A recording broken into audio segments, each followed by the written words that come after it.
What is this? Alexstrasza asked as Archidas handed her a large metal enchanted disc. The aspects were currently gathered within Wimrest Temple in the Chamber of the Aspects, the keeper having teleported in after informing them that he had something important to give them. Tyr passed this on to me before his death.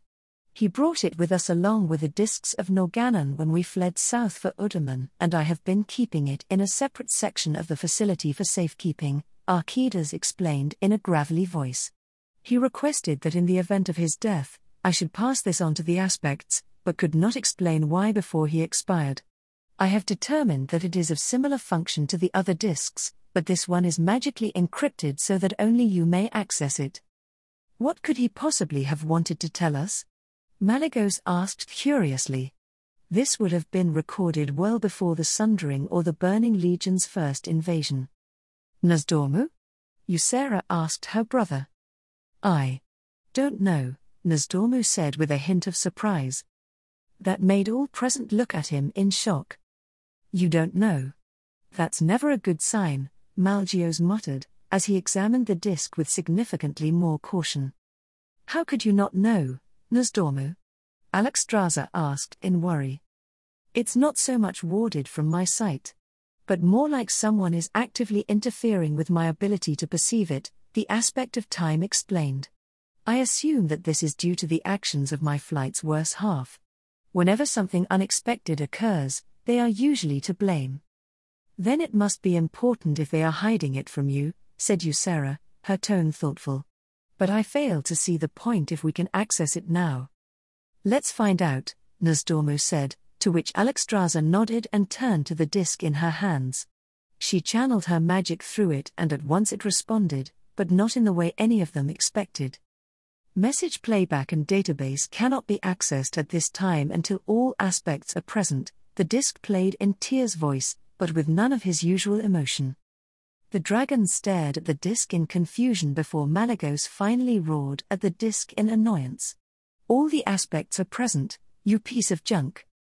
Correction, 4 of the 5 aspects are present. All aspects must be present for message and database to be accessed. Please gather all aspects. With that the issue became clear. Tyr had created this disc when the aspects were once 5, and during a time when he likely didn't believe that any of them could so thoroughly fall from grace. It was a shame that they had proven unworthy of the Keeper's confidence. Well, that explains it, said Nasdormu. We can't access it now and I'm unable to see it in our future. How perplexing. And Tyr trusted we'd all be together. Ysera said sadly, unfortunate, Archides said simply. But not an impossible obstacle to overcome. What do you mean? Alexstrasza asked. He is likely referring to our fallen brother's power we currently have locked away, Malygos explained. Indeed. While we cannot use it alone to bypass the security system, passing on Nelthorian's mantle and power would most likely allow you all to access the disc, Archide explained.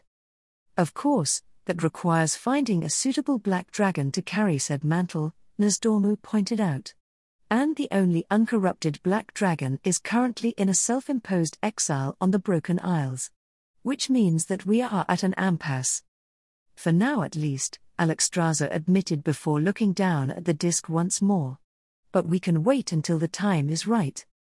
We could always ask the Nerubian if he knows, Ysera pointed out.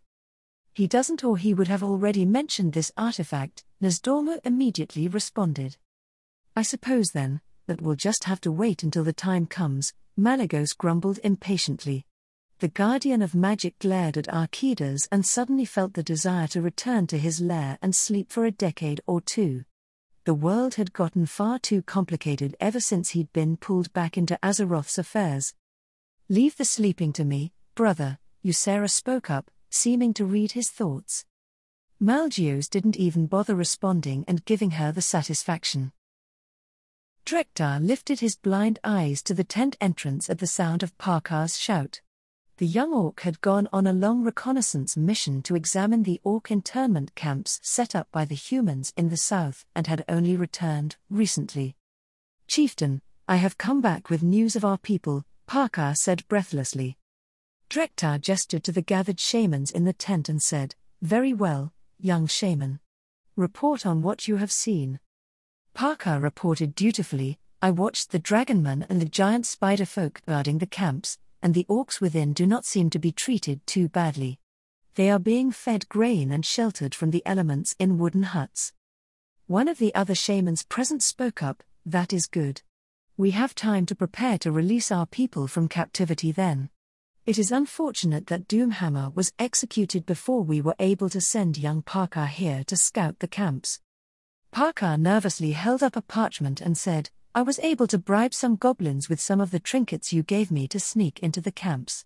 One of them managed to filch Orgrim Doomhammer's final letter to his people.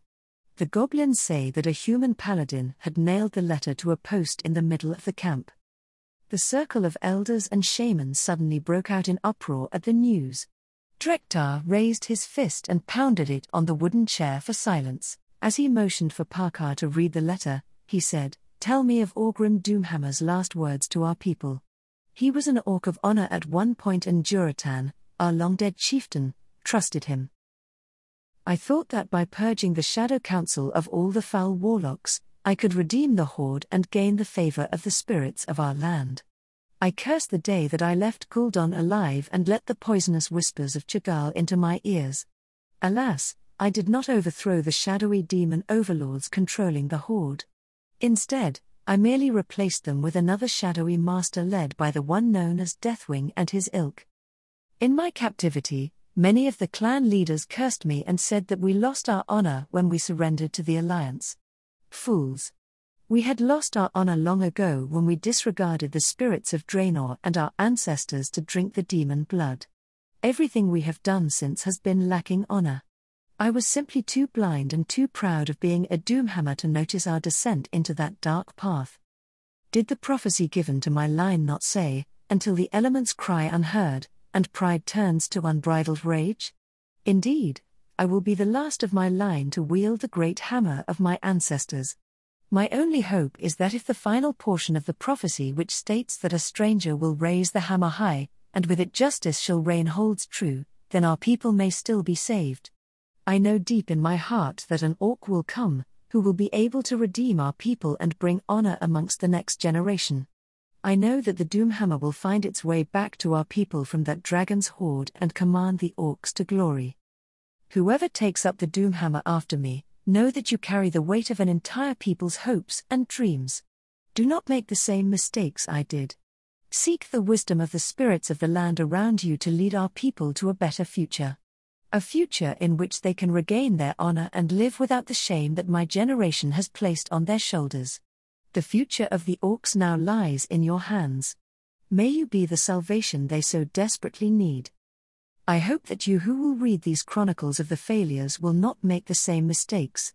Follow the spirits of the earth and the wind of this land, and you will never be led astray. Do not be blindly tempted by easy power and rage." The tent was silent after the letter was read out. Drektar could only hear the sound of the fire crackling as the clan elders and shamans considered the Doomhammer's words. He knew what Doomhammer must have felt as he had considered all that had gone wrong for his people. He himself had forsaken the elements in his youth for the cursed fell magic that had corrupted his people. He still remembered those days filled with bloodlust and madness as he had participated in the battle against the Draenei. Juratan had stopped him on that path and helped him to return to the spirits of his ancestors and the land. Sadly, Juratan, his mate Draka, and their son Goyle were no longer with them, and the heavy weight of the clan leader had fallen on his shoulders. Drektar ran his hands through the mane of Wise Ear, his wolf, and asked, "Is the letter modified in any way? Are those words truly the last written by Doomhammer?" Parker handed the letter over to the gathered clan leaders and answered, "The words are written in Orcish and there are no additions to the text." "This is the handwriting of Orgrim Doomhammer," confirmed Captain Galvanger. "Doomhammer's words fill me with sorrow. Our people were used as puppets by two different masters, because we did not heed the spirits of the land around us. Why did Doomhammer listen to Gul'dan and not purge all the remaining warlocks? It is fortunate that he found the wisdom of his ancestors before he met his end." Drektar paused and continued, Juratan had told us that our people had been corrupted by Gul'dan's foul pact with the demons as Goyle was born with green skin. I hope that this dragon and his evil magic have not further corrupted our people. Chagall and his Twilight's Hammer clan wielded void magic anathema to the living. Parkar spoke up, Seer Drektar, the goblins did mention that the orcs in the encampment seemed to be sluggish and lacking energy. Could this be the result of Gul'dan and Chagall's actions? Captain Galvanga mused, I know that I too seemed to experience a sluggishness when I forsook the horde and joined with the Frostwolves. I only regained my energy after listening to the spirits of the wind and used them to guide my blade. Perhaps, our people can be lifted from this curse by teaching them of the shamanistic traditions of our ancestors and helping them to listen to the elements, a fellow elder stated thoughtfully. Drektar replied, this will make rescuing our people from the encampments more complicated. Yet, the words of Doomhammer's prophecy give me pause. Can they be truly freed if we don't find the prophesied stranger? Another elder asked angrily, how do you think we can bring our people back to the old ways of our ancestors while they are in those camps? Parkar replied, one of the camps contained a contingent of dwarves who wielded the elements of lightning and the wind. I saw some orcs sitting around while they called down lightning from the sky. Have the humans already come to the same conclusion? As the debate got heated, Drektar listened as the council of the Frostwolf clan discussed what should be done. Some wanted Parkar to return to the camps to scout out what was going on with the dwarves. Others wanted to start smuggling orcs from lesser defended camps back to the Frostwolves. A small minority suggested waiting for the prophesied stranger to show themselves before taking any action. Drektar cut through the discussion and commanded, we must consult the spirits of the land before we make any hasty decisions. I suggest that we hold a ritual tomorrow before deciding on the course of our actions. The gathered shamans quickly agreed to his proposal and the meeting soon came to an end. Once they had all left and Drektar was alone, the chieftain turned his attention back to Doomhammer's letter and felt a profound sense of melancholy flow through him. It was incredibly unlikely that the Frostwolf clan would be able to free the rest of the orcs from the camps the humans had placed them in, or that anything good would come of it if they did. Drektar dearly hoped that Doomhammer was right about the prophecy. Otherwise, the fate of his people would almost certainly be a dark one. Deep within Durnholder Keep a man-sized green-skinned creature slept fretfully in his cage, something that he had grown used to for as long as he could remember. This life behind bars was the only life he knew, because he was an orc, one whose given name literally meant slave in the human tongue. He was known as Thrall, and he awoke to the sound of shouting not far from his cell. He stood up from his rough cot and walked up to the bars out of curiosity. Thrall had already finished all of his training for the day and there was little reason anyone would be making so much noise in this part of the keep. He hoped that one of the guards hadn't caught Taretha smuggling letters to him through the books his master assigned him to read. Thrall pushed up against the bars and tried to make out what was happening. After a few moments, Thrall was able to pick out one of the muffled voices as his combat trainer, a man he only knew by Sergeant. You can't go Mew. The sergeant's voice cut off suddenly, followed by lots of muffled yelling. Not long afterward, Thrall heard the door to his cell block unlock and the door open. He listened as two pairs of legs started oddly skittering toward his cell. His eyes widened when he realized it was not two people as he had assumed, but rather one person with multiple insect-like legs. This strange red half-spider half-humanoid creature in front of his cell could only be a Nerubian. He had only learned about them relatively recently, considering no one had known about them until they arrived from Northrend. This one seemed strange, as it had some lizard-like bits on it that Thrall hadn't seen in the pictures and descriptions from the books that he had to read. The face and the lower body reminded him a bit of the giant spiders he occasionally fought in the arena. However, there was a clear glint of intelligence in its many eyes.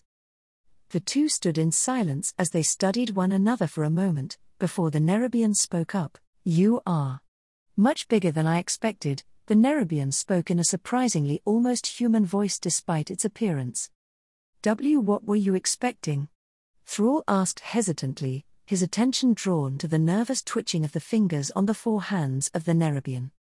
Well, correct me if I'm wrong, but you are roughly 6 to 7 years old, right? The Nerubian asked. Yes. I was told that it's normal for orcs to grow faster than humans, Thrall said, wondering if the Nerubian wanted to size him up for an upcoming fight. Thrall recalled that his sudden growth spurt was something that also surprised his master, but Edella's Blackmore has seemed to appreciate it since it meant fewer years with a brat, as he had put it. No worries, I can't exactly say it's weird considering that we Nerubians are considered full-grown when we are 4 and all, the Nerubian shrugged. Oh. Well, now Thrall finally understood why the humans would find his growth alarming as he looked the Nerubian over. Of course, you still have some growing to do and you're already bigger than most humans. That's impressive. The Nerubian chuckled awkwardly. Oh, forgive my rudeness. My name is Vizier Krivax of Azrul Nerub, head of the Foreign Outreach Division. I am Thrall, he stated simply, for there was not much else to say. Nice to meet you, Thrall. Though I wish it was under different circumstances and with you not behind bars, the newly introduced Krivax said. It doesn't matter. They are to contain me when I am not needed, Thrall said. The cage used to be scary when he was younger, but he'd already grown used to it. My master said that I can be dangerous without guidance. Well, you could say that about anything really, it doesn't mean we lock everyone up with the potential to be dangerous, said Krivax. Thrall couldn't read the Nerubian as well as he did humans, but the strange spider person seemed uncomfortable for some reason. But I'm not everyone. I'm too dangerous to be allowed to roam freely, said Thrall, dully repeating what his master and others had taught him. Well, I've no doubt you are strong, but that doesn't give people the excuse to lock you up forever because of it and only let you out when they want something from you. That isn't how you treat a person, that's how you treat a pet at best, the Nerubian said with venom near the end. So instead, how would you feel about getting out of here and not coming back? That question threw him into a loop because all his life he had never thought of the idea of just leaving. It also made him extremely suspicious that this was a test by his master to see if he would attempt to escape. He dared not believe that the offer was genuine, even though it seemed a bit extreme to send such a strange creature to offer him freedom from the beatings and cruelty he suffered every day, and besides, this place was all he knew. My master won't allow it, Thrall said quietly, afraid that his master was listening just outside the cell block. Oh, Lord Blackmore currently has a great deal on his plate at the moment, and he is in no position to stop you, Krivax seemed to chuckle. I won't go into details, but he has not been the most law-abiding individual for quite a while. Something that is now catching up with him. Thrall didn't know how to react to that information. There did seem to be a lot of muffled shouting beyond the walls though.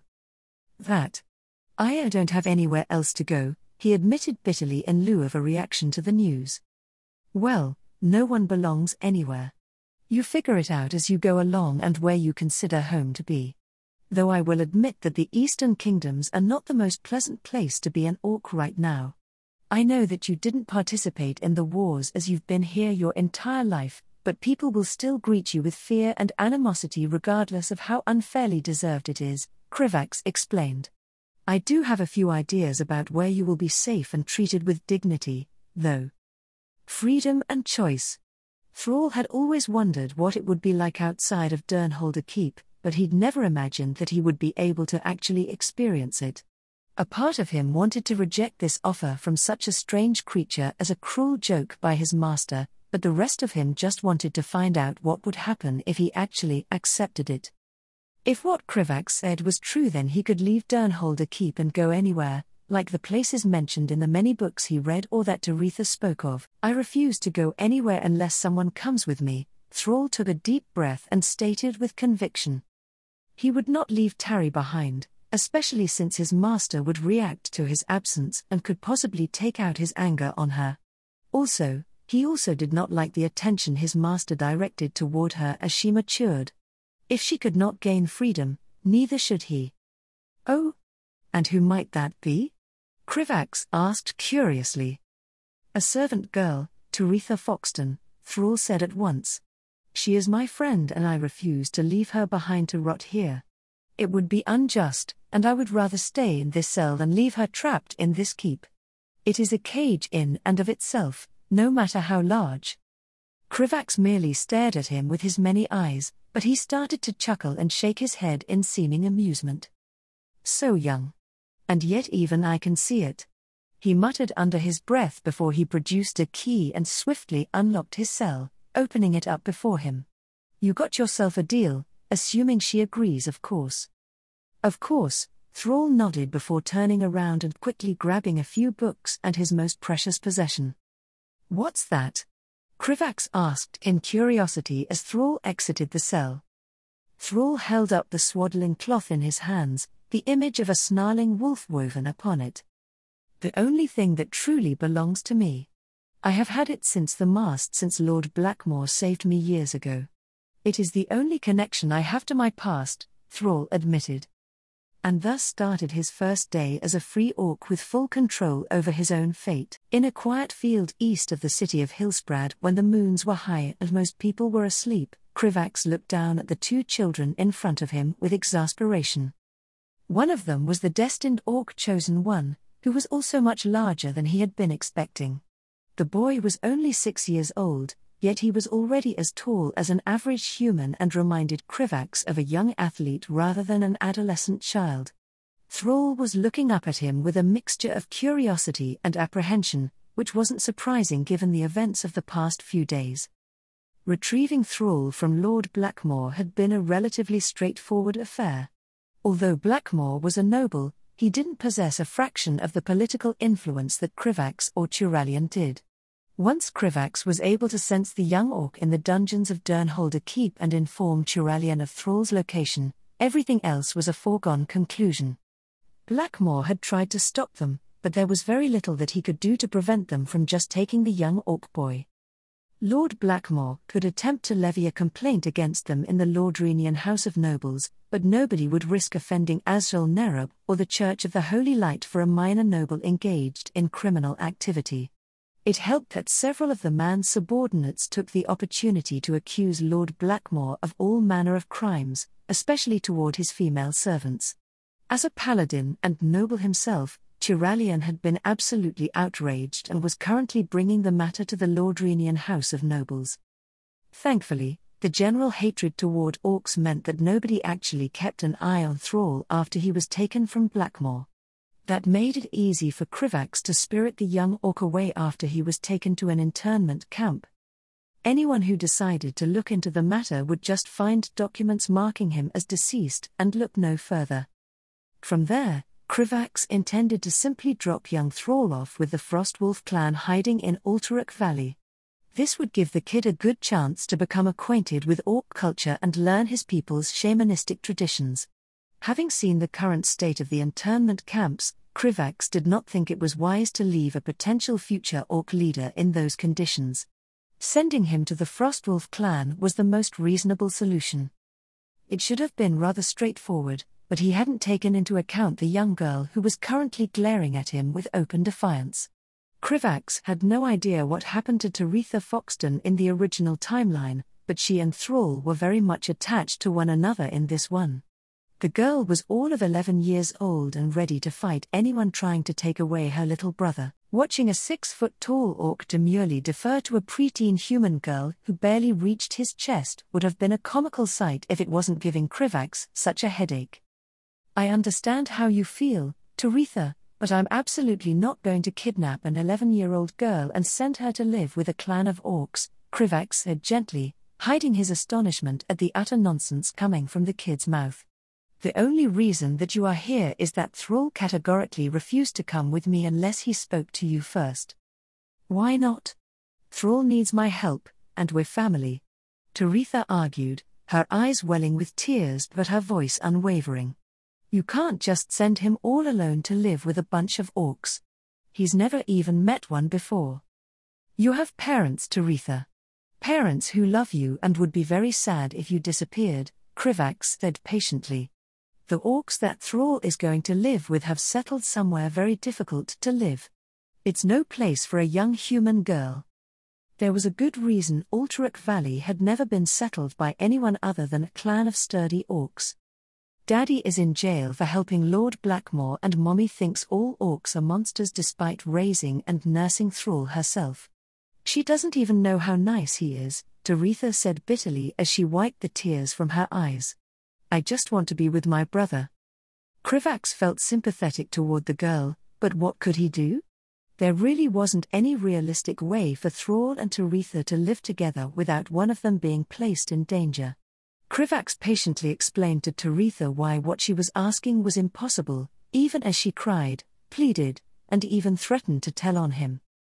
He couldn't help but find it amusing that a child was trying to blackmail him, but Krivax made it clear to Taretha that she would be putting Thrall in danger if she told anyone about what he was doing. Krivax figured it was probably just a bluff, as the girl seemed smart enough to know that nobody would believe her anyway. Just when the stubborn kid was about to start her next round of arguments and Krivax was starting to feel like he was bullying a little girl, they were both interrupted by the violet light of someone teleporting into the clearing. Finally.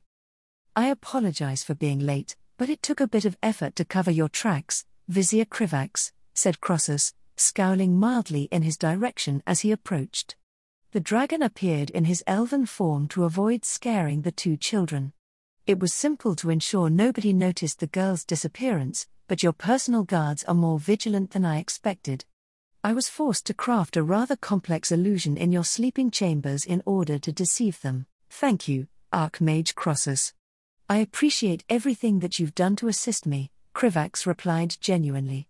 It was honestly a big relief to be able to ask for a helping hand from people who knew about the things he was trying to change. The Archmage waved his hand dismissively. No need for thanks, Vizier Krivax. My queen has requested that I aid you in this, so it is my duty to do so. Now, I can see that this young girl has been crying. Taretha, was it? What seems to be the problem? The girl had been silent from the moment that Crossus had teleported into the clearing, but didn't hesitate to share her complaints once prompted, while Thrall looked embarrassed about the whole thing. When she was done, Krivax helpfully summarized the issue, with Taretha interjecting occasionally. Crossus listened attentively, a thoughtful expression on his face. I'm afraid that I'll have to agree with Vizier Krivax, young lady. It would be both immoral and irresponsible of us to take you from your parents and send you to live with the Frostwolf clan, Crossus said firmly yet kindly. Before Taretha could protest, he continued. However, I believe I have a solution that might satisfy all parties involved. I can arrange for you to study in Dalaran, either as an apprentice mage or as a scholar. So long as Thrall is given a scrying tool, this would give the two of you the opportunity to communicate regularly and maintain your bond, even if you are not physically together. Taretha's eyes lit up with hope, and she looked to Thrall, who seemed similarly excited by the proposal. Really? You can do that? She asked Crossus. Doing this much is simple for someone like me. I doubt your mother will object once I offer to pay for the costs involved, Crossus assured her with a warm smile. However, you must promise to work hard and not let this opportunity go to waste. Studying in Dalaran is a privilege that not everyone is granted. Do you understand? Taretha nodded vigorously with determination clear in her eyes. I promise. I promise. I'll work really hard and become a super powerful mage like you. Then I'll be able to see Thrall whenever I want. Did you hear that, brother? I'm going to study in Dalaran. Thrall smiled softly and nodded, his eyes glistening with happiness. I heard, sister. You're going to be an amazing mage. Krivax let out a sigh of relief and nodded in gratitude to the Archmage. It wasn't a perfect solution, but it was the best one available to them given the circumstances. With the matter settled, Crossus offered to return Taretha back to her home via teleportation. After the dragon promised that he would visit the girl's mother in the morning to deliver his offer, Taretha turned to Thrall and hugged him tight with tears in her eyes. Krivax watched as the two siblings said their goodbyes, promising to stay in touch and never forget each other. It was a heartwarming scene, and Krivax hoped that they would one day be able to live in a world that didn't force them to be separated. As Crossus disappeared with Taretha in a flash of light, Krivax turned to Thrall, who was wiping tears from his eyes. Are you okay, kid?" Krivax asked gently. Thrall took a deep breath and nodded, speaking only once he managed to compose himself. "Yes, I am. I don't know why you and the Archmage are being so nice to me, but I'm really thankful. I know Taretha has always wanted to go somewhere where she could learn, so she will be just as happy as I am. I don't know if I'll ever be able to make it up to you, but I'm going to get strong so I can try, Master Krivax." Feeling a bit uncomfortable being referred to that way by the little child of destiny, Krivax quickly corrected him. "Just call me by my name, kid. Or use Vizier if you need a title. If you want to repay me, then just do your best to learn from your people and become someone kind and honorable." Krivax dearly hoped that all the changes he had made would still result in Thrall being the charismatic and fair orc leader he had been in the original timeline. There weren't many good alternatives if someone didn't rise to lead the orcs away from their current path. It felt bad to place that burden on the shoulders of such a nice kid. But the simple truth was that Azeroth needed heroes. "I understand, Vizier Krivax. On my honor, I will learn everything I can from the Frostwolf clan," Thrall said with far more seriousness than a child should be able to muster. "I sure hope so, kid." Krivax and Thrall waited in comfortable silence for the next several minutes until Crosser suddenly reappeared in the clearing, ready to take them to Alterac Valley. "Excuse me, but are we going to travel there through magic?" Thrall asked as he fidgeted in place nervously. "I've never teleported before. Does it hurt?" "Unfortunately, I lack the ability to teleport to places I have never been to before, so we will have to travel there a different way," said Crossus, an amused smirk growing on his face as he looked at the young orc. "Tell me, Thrall, were you taught anything about dragons?" Thrall frowned in confusion before slowly shaking his head. "I've heard the word dragon before, but I don't know what they are. My teacher didn't get that part in the books yet." "Then you're in for a bit of surprise, young one. I happen to be a dragon, which means I should be able to carry both you and Vizier Krivax to meet the Frostwolf clan," said Archmage Crossus, immediately shedding his mortal guise as soon as he was done speaking. Krivax laughed when Thrall scrambled back in fear and tripped over his own feet as he let loose an instinctual roar of challenge at the giant fire-breathing dragon. Archmage Crossus seemed to find it funny as well if his amused chuffs were any indication. Thrall quickly seemed to realize that he wasn't in any danger because he soon calmed down and stared at Crossus with a mixture of awe and embarrassment. Krivax made a mental note to remind Thrall of this moment in the future whenever the kid became the most powerful shaman on Azeroth. "That was quite the reaction, kid. You don't need to worry though, he isn't going to hurt you," Krivax reassured Thrall, trying to suppress his laughter. Dragons are powerful beings that often take on mortal forms. In his true form, Archmage Crossus can fly through the sky at incredible speeds, and he's large enough that he shouldn't have any problem carrying the both of us to Alterac Valley. Krivax was grateful that Crossus was larger than most dragons as he wouldn't have been able to comfortably carry the two of them otherwise. Nerubian viziers were already quite large, and he had grown bigger than pretty much all of them after his empowerment. Being nearly 14 feet tall and having limbs thicker than any in his caste meant that he was quite a bit heavier as well. Crossus lowered himself onto the ground so that Krivax and Thrall could climb onto his back more easily. "Hold on tight, young Thrall, and do not worry. I will ensure your journey is as smooth and comfortable as possible," Crossus said, his voice resonating deeply in his dragon form.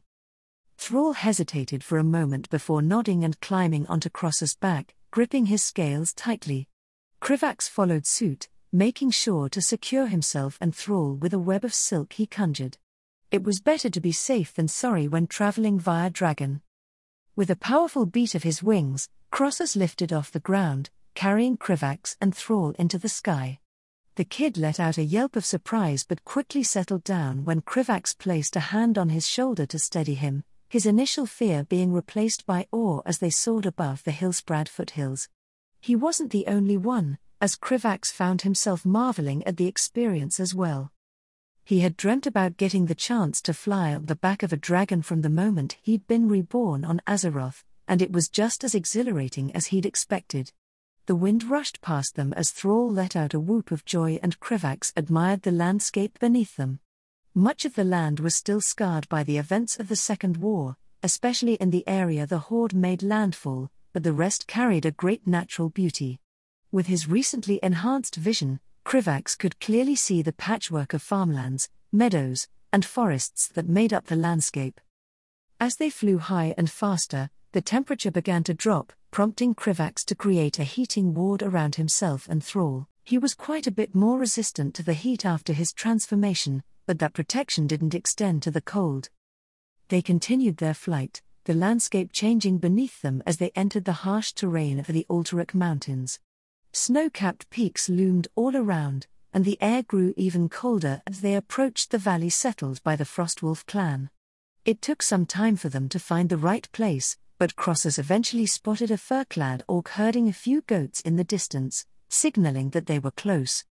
Krivax noticed Thrall shifting nervously when Crossers informed them of what he had seen.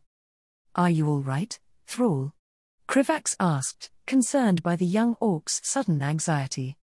Thrall looked at Krivax, his eyes wide with uncertainty. I've never met another orc before, Vizier Krivax. I don't know what to expect. What if they don't accept me because I'm too different?" Krivax patted the young orc's shoulder reassuringly. "From what we've been told by orc prisoners, the Frostwolf clan is the most peaceful of the orc clans and puts a heavy emphasis on family and community. I doubt that they'll turn away a young orc, no matter how different they are." Thrall still seemed a bit skeptical, but some of the tension in his expression began to fade away. Satisfied that the kid was reassured, Krivax turned his attention to Crossers, who had been patiently watching their exchange. "I think we're ready for you to announce our presence to the Frostwolf clan, Archmage Crossers." Crossers nodded and turned back toward the valley. Moments later, the dragon inhaled deeply before letting loose a bellowing roar that echoed throughout Alterac Valley. Krivax could see everything from rabbits to the native frost wolves scattering in fright at the sound. But most importantly, the fur-clad orc that they had spotted earlier looked up at them in shock and started running deeper into the valley, presumably toward the main orc encampment. "Why did Archmage Crossers do that?" Thrall asked, a bit shaken by the dragon's roar. "It was to get the attention of the Frostwolf clan," Krivax explained. "It would be best if we allowed them to approach us, instead of flying directly into their village. This way, they'll understand that we haven't come to their home with bad intentions. It's always better to avoid a fight if you can find a reasonable alternative, Thrall." The young orc nodded with uncertainty, but he seemed to be taking Krivax's words to heart. Now that the Frostwolf clan had been alerted to their presence, Crossers found an empty clearing for them to land and await the arrival of the orcs. It took nearly 20 minutes before Krivax spotted a dozen orcs riding giant white wolves cautiously approaching their position. He could sense even more orcs hiding in the distance, so this group was likely a vanguard meant to assess the situation. Once they drew near enough, he could tell that they were being led by a large grey-haired orc whose eyes were covered by a blue blindfold. The blindfold meant that the orc could only be Drektar, leader of the Frostwolf clan, and the orc who taught Thrall shamanism in the original timeline, and hopefully in this one as well. Despite his age and apparent blindness, the orc still looked quite strong and exuded the presence of a powerful shaman. As the group of orcs came to a stop a safe distance away, Drektar gestured for the rest of them to hold their positions. Many of the orcs grew agitated once they spotted Thrall standing next to Krivax, but nobody dared to make a move without their chieftain's permission. The elder orc directed his mount forward, closing the distance between him and the trio. "Well met, strangers," Drektar called out in a deep, resonant voice. "I am Drektar, chieftain of the Frostwolf clan. We believed our presence in this valley to be hidden from any outside our clan, yet you called for us in such an unconventional manner. State your intentions, and why you have brought this young one with you." Krivax stepped forward and bowed respectfully toward the old shaman. "Greetings, Chieftain Drektar. I am Vizier Krivax of Azrael Nerub, and this is Archmage Crossers of Dalaran and the Red Dragonflight. We come in peace and seek refuge for this young orc who we've rescued from a human noble. His name is Thrall, and we believe that he would be safer living among his own people." The chieftain's expression remained stoic as he listened to Krivax's words. "You would aid an orc child so soon after the war? That is difficult for me to believe. What is so special about this young orc compared to the many you have imprisoned in camps?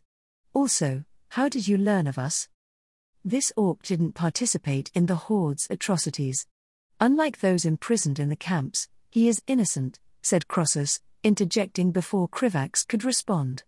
"As for your clan's location, I spotted you all while flying through these mountains several months ago. So long as you don't harm the people of these lands, I see no reason to inform anyone of your presence."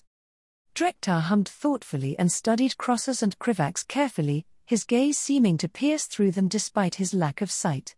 After a moment, he let out a sigh and turned his attention to Thrall. "What say you, young one? You have been very quiet. Do you wish to join the Frostwolf clan?" Thrall hesitated for a moment, glancing at Krivax and Crossus before speaking up. I do, Chieftain Drektar. I've never known my people, and I want to learn more about them and where I came from." Drektar studied Thrall for a moment before furrowing his brows.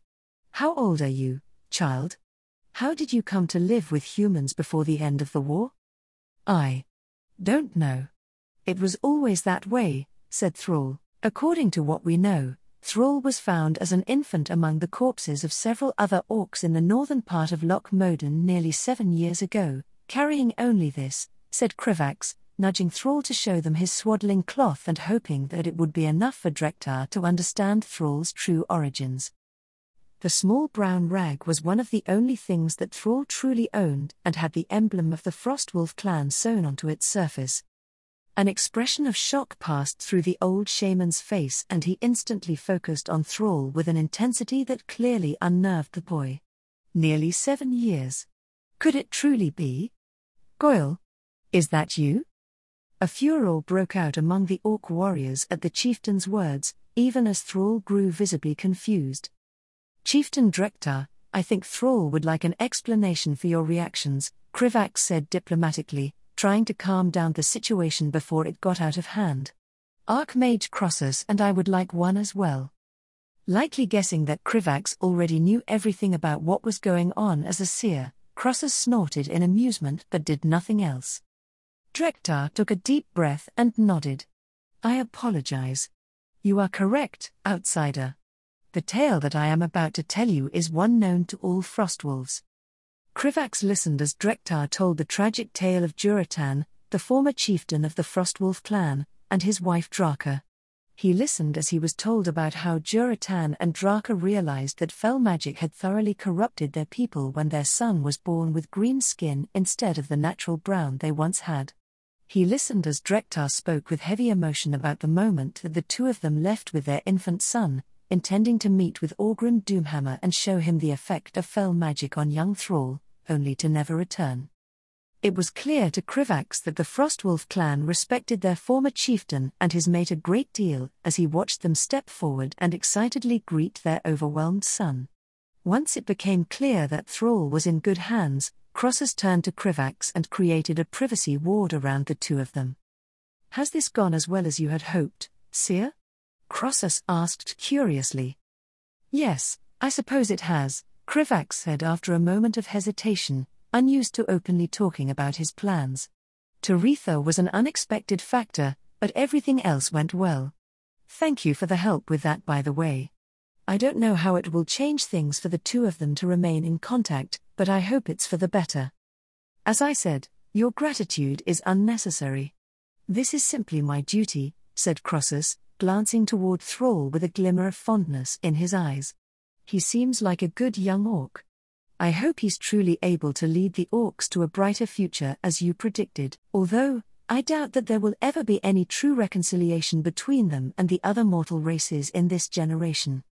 Privately, Krivax thought the hope for that was bleak as well, but it wasn't impossible so long as the orcs truly fought to protect Azeroth from the many dangers coming its way. Fighting for survival against existential threats had a way of bringing people together. I'm hoping that the Night Elves will allow the orcs to be resettled on Kalimdor once they are no longer corrupted by fell magics.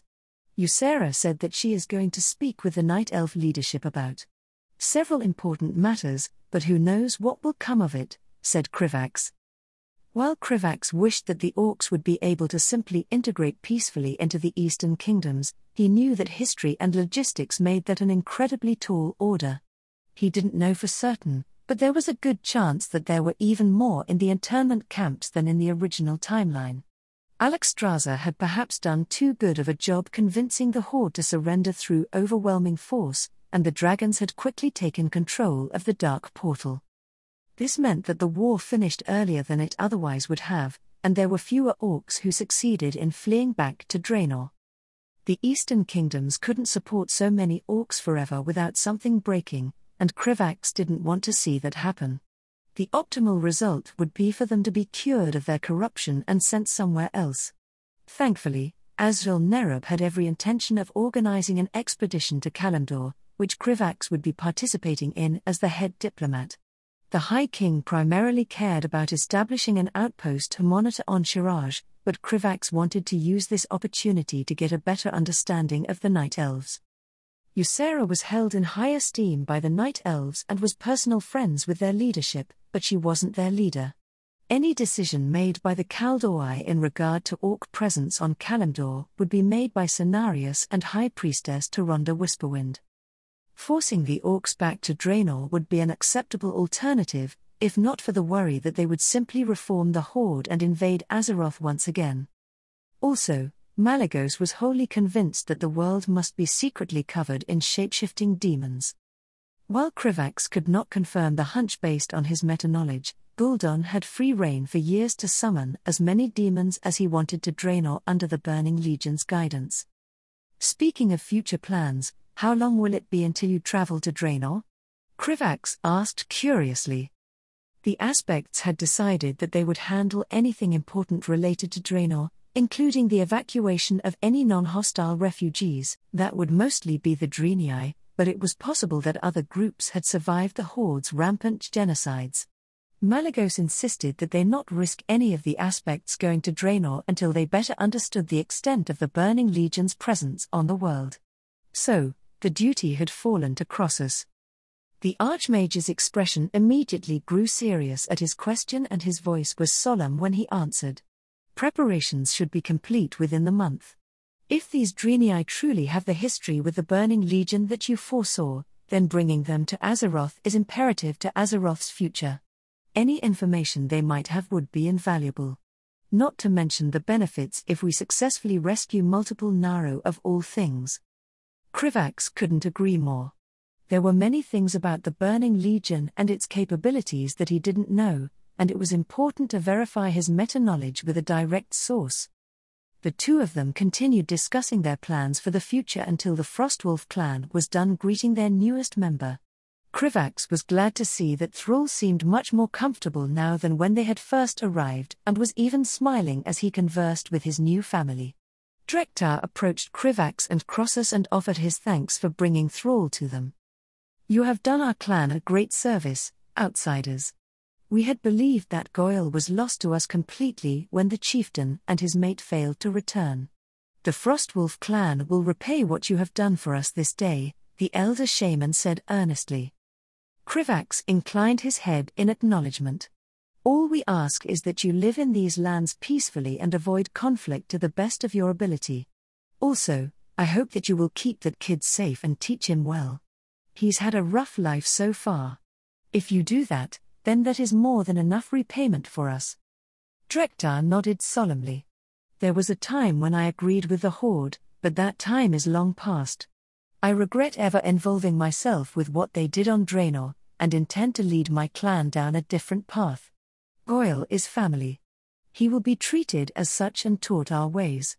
I haven't spoken to him for long, but I can already sense great potential within him.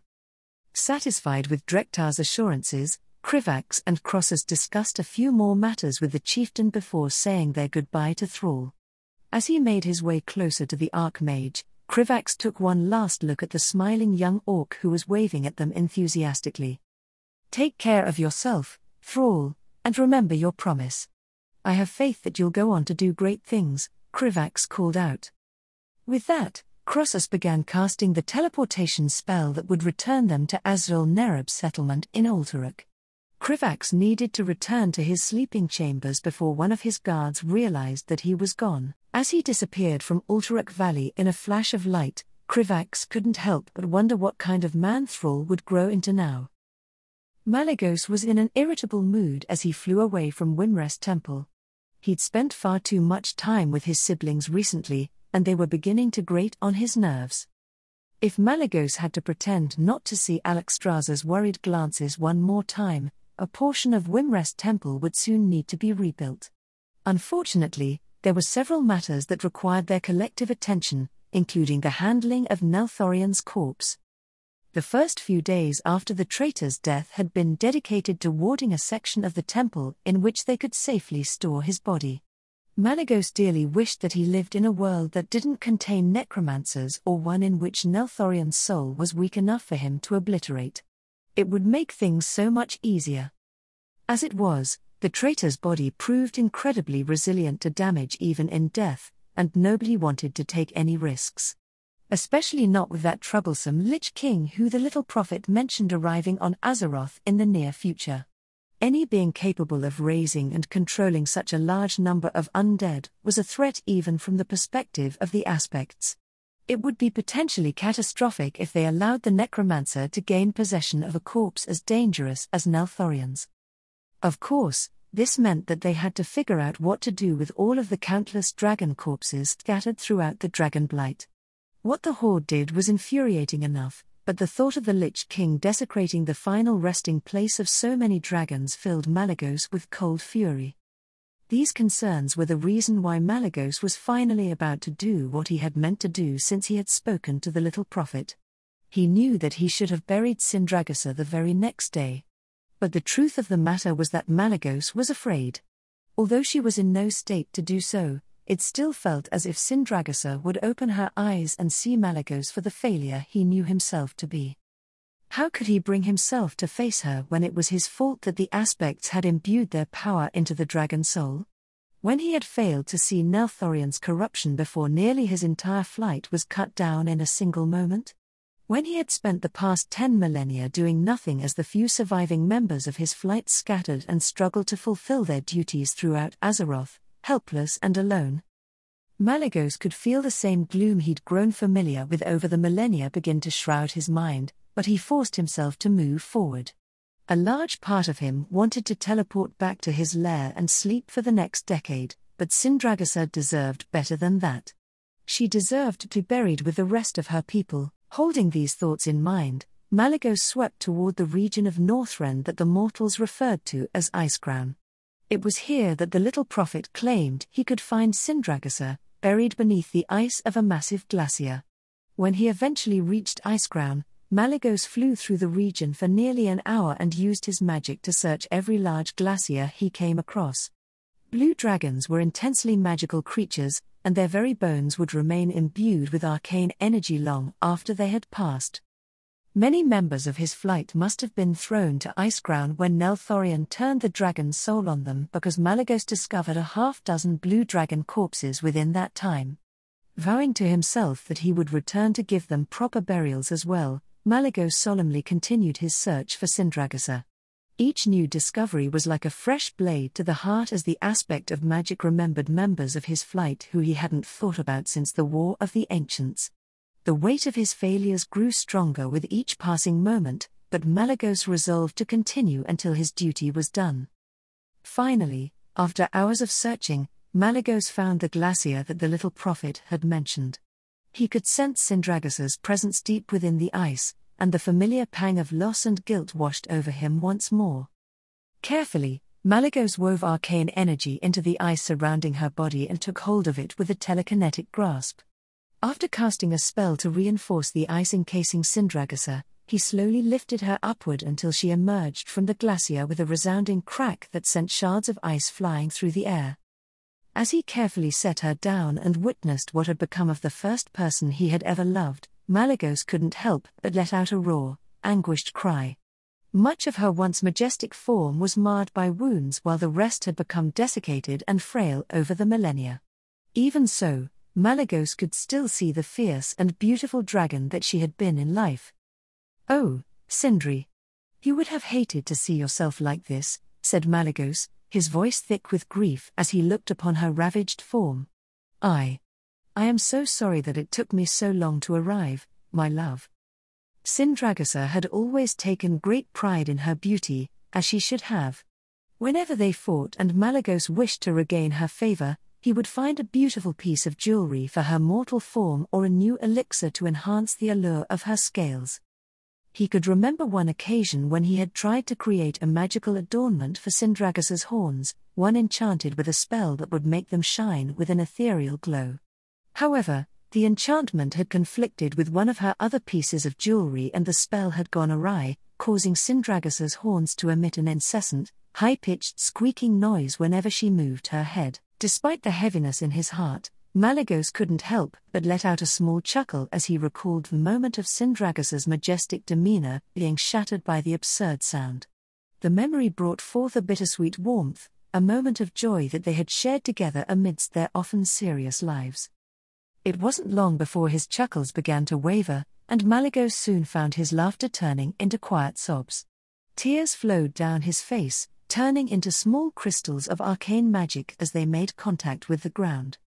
"My love, I miss you so much. Azeroth is not the same without you," said Malygos, his voice wet and he spoke through his tears. "I truly don't know how I'm supposed to continue without you, Sindri. It was always you who reigned in my worst impulses. It was you who confronted me when I was being stubborn or cruel, and now you're gone." Malygos had no delusions about what kind of person he was. When the little prophet had told him what he would have done, there hadn't been the slightest doubt within Malygos that he could have gone down that path.